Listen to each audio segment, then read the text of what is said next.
अश्लील व्हिडिओ व्हायरलची धमकी देत 12 लाखांची खंडणी. पोलिसांची 5 तासात सिनेस्टाईल कारवाई. 4 आरोपी जेरबंद. नाशिकमधील सातपूर परिसरात एक धक्कादायक प्रकार उघडकीस आला आहे.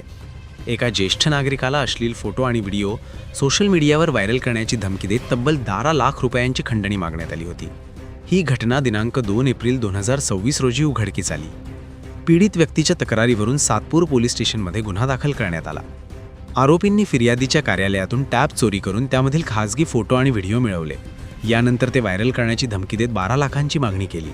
यातील 10,000 रुपये त्यांनी आधीच उकळले होते आणि काही अश्लील फोटो व्हिडिओ व्हॉट्सअपवर पाठवले होते. प्रकरणाचे गांभीर्य लक्षात घेत पोलिसांनी तात्काळ कारवाई सुरू केली.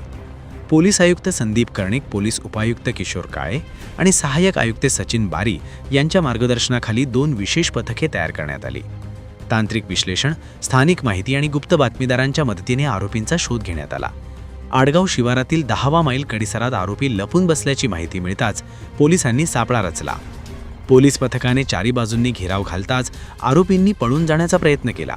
मात्र पोलिसांनी सिनेस्टाईल पाठलाग करत अवघ्या 5 तासात 4ही आरोपींना जेरबंद केले.